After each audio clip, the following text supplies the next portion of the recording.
everyone, Julie here. Welcome back to the channel. If you're new, welcome. Don't forget to subscribe for all things about photography and gear reviews and how-to guides and just fun tips and tricks and all the rest of it. So let's jump into it. Today I'm going to do a quick video on the benefits of using a dodge and burn.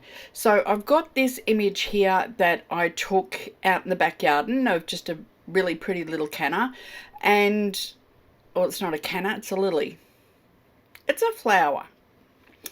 Anyway, I just did a few little tweaks to it. I haven't done much.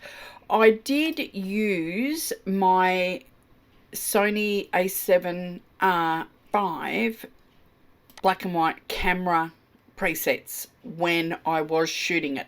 So first thing I'm going to do is jump into my presets and put my camera black and white on. So what I'm going to do now is I want to do a bit of a cleanup. Now I can do a cleanup in here and I can use the remove tool or the heal tool, or I could go into Photoshop, which was what I'm about to do in a moment, to do a dodge and burn.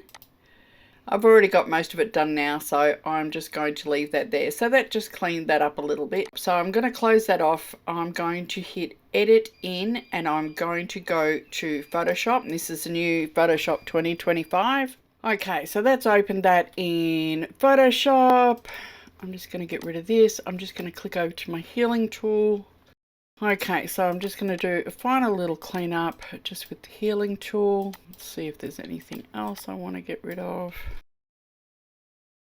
Okay, I think that's good. So what I want to do now is I want to do a dodge and burn to enhance this image. It is actually just a little bit flat.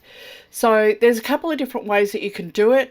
I have got a action that I use, which is just a dodge and burn action. But all that really is two curves layers. So I'm going to go in here, I'm going to do a curve layer 1 and I'm going to do a curve layer 2.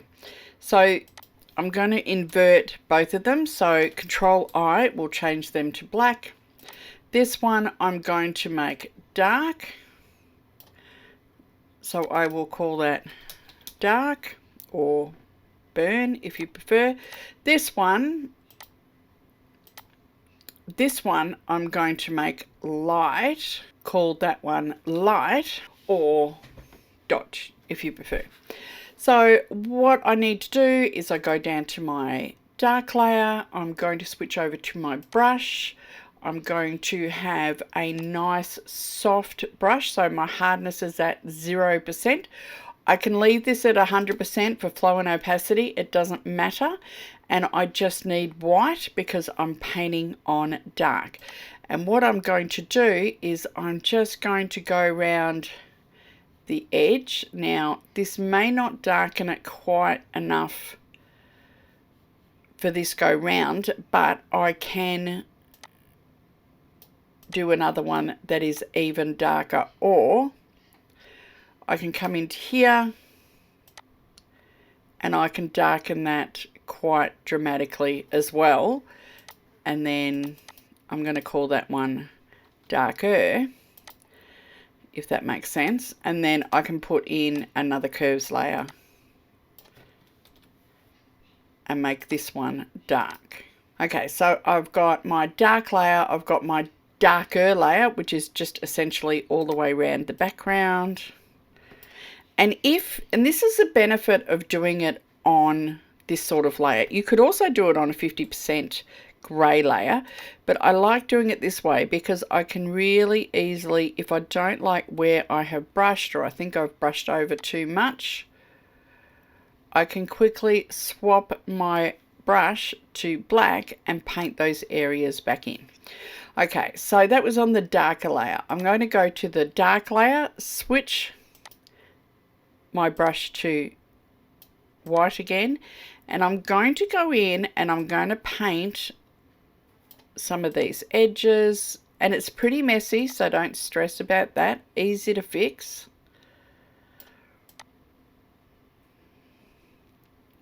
and maybe drop my opacity to sort of 50% and just smooth it out a bit.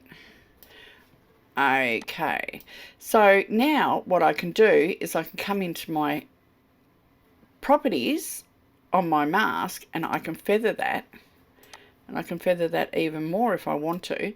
I can also drop the opacity on that as well. So now I'm going to switch over to my light curves layer.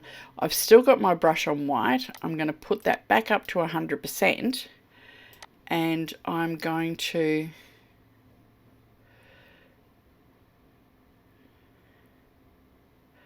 paint in my highlights.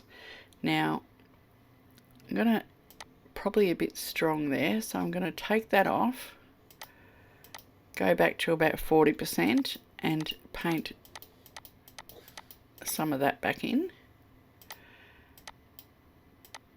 go back to 100%,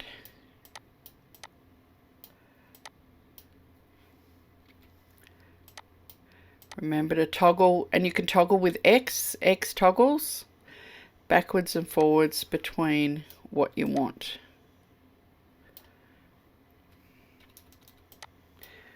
Oops. Again, I can feather that, and I can drop the opacity down a little bit.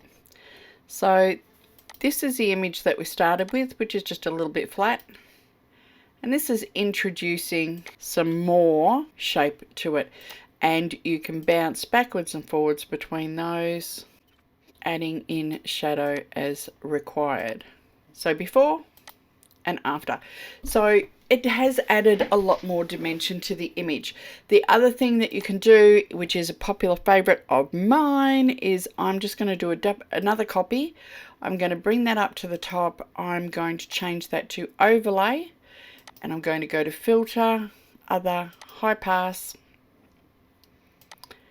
and what that's going to do is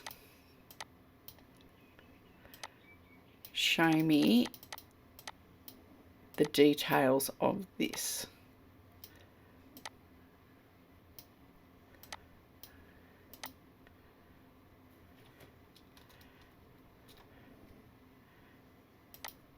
So that's without the high pass filter, and that's with. So it just brings a little bit more details to life in it. Of course, you can still play around with it. You can do another curves layer to bring up your light and your shadow. You can continue to edit it as you wish, but that has taken a fairly flat image and introduced some more contrast and toning by using a simple dodge and burn using curves. So that's it for today's video. I hope you enjoyed that. Don't forget to like and subscribe, maybe share this with some friends, and I will see you next time on the channel. Thanks for watching. Bye for now.